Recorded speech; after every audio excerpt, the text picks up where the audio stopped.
everybody, my name is Jennifer DiAgostino. I'm the Director of Veterinary Services here at the Oklahoma City Zoo, which means that I take care of all of the animals that live here at the zoo and make sure that they stay well and healthy. Well, I'm originally from Michigan, so I'm a northern girl. Moved here to Oklahoma City because I wanted to work here at the Oklahoma City Zoo. I got a residency here, which was after vet school. I got to do a training program learning how to be a specialist in zoological medicine, and unfortunately when I finished that I got to stay and become the head veterinarian here at the zoo, and I really love it because I get to see every single animal that we have in our collection and make sure that they stay healthy. When I talk to people around town about the zoo, one of the things that they say that they don't realize is that the zoo actually has a veterinarian. So one of the exciting things that we have here at the zoo is the Joan Kirkpatrick Animal Hospital. It's a wonderful facility that is our animal hospital, and we have windows where visitors, everyday visitors, come to the zoo and literally see every single thing that we're doing. So now we have that information out there and we can educate people about how we care for the animals, and they know that we have a large veterinary staff and the dedication that we provide to every single animal under our care. I think what I like best about my profession, especially as a zoo veterinarian, is that I get to see something different every single day. Every day is completely different. I never do the same thing twice. So I might start out the day by looking at a teeny tiny little frog and then end the day doing an ultrasound on an elephant or looking at the eyes of a gorilla or something like that. So it's really diverse, exciting, and it keeps me on my toes, and I learn something new every single day. I think one of the biggest misconceptions that people have about what I do is that I get to hug and play with the animals every day. In reality, the animals don't actually like me very much. I'm the vet that comes and I give them shots, and they don't like that. And so I'm not very well liked by the animals, even though I care for them and I want them to be happy and healthy. And so, you know, it's really not you get to play with the animals all day. It's very hard work, and you don't get a lot of reward back from the animal because they don't particularly like to see you coming into their space, but ultimately we know that we are doing absolutely everything that we can to do what's best for them.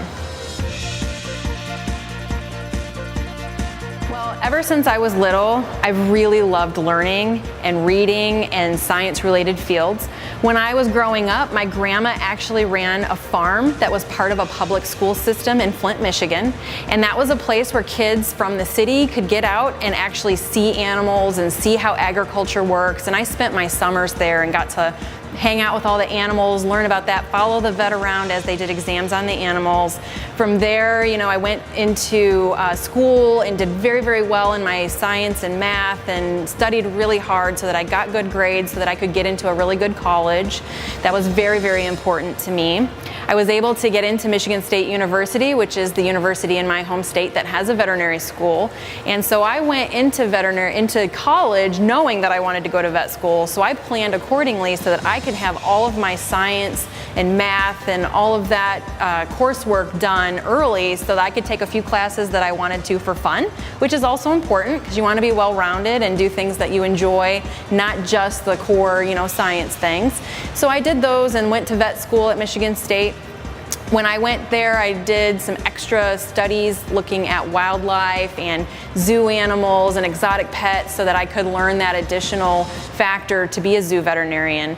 When I finished that, I went ahead and I did some postgraduate training to become a specialist as a zoological medicine clinician. So I did 2 internships and a residency program, got all that specialized training, and now I'm a board certified zoo vet. One of the most challenging things is that I work with wildlife, animals that don't talk to me, they can't tell me where it hurts, and they're wild animals, so they have a tendency to hide their illness. They don't want to showcase that they're ill or injured because in the wild, that would be a surefire sign that they could be taken by a predator. So they're very, very good at hiding their illnesses, and so we have to look very, very closely and make sure that we look at those animals so critically every single day to notice just subtle changes that they might not be feeling well. Because that's such a challenge with our job, we rely very heavily on our communication and relationship with the animals' caretakers. They work with those animals every single day of the year and know those animals better than anybody else. And they are so good at noticing just those subtle little bitty changes that might indicate an animal is a little bit off or not feeling quite right. And they call us immediately. My advice for anybody that would like to become a veterinarian or a zoo veterinarian is, number one, really work hard in school. I know it can be a challenge, but getting good grades is really, really important because you have to get into a good college, and getting into veterinary school is very competitive. There's only a few slots here and there in the different schools, so you have to really have good grades and study hard to get into that. Other than that, I think it is volunteer work. Get into a vet clinic, volunteer at a local zoo or a nature center, because that's going to get you that experience with the wild animals that you might not get elsewhere, and is going to just get you that foot in the door to move forward as a zoological medicine clinician.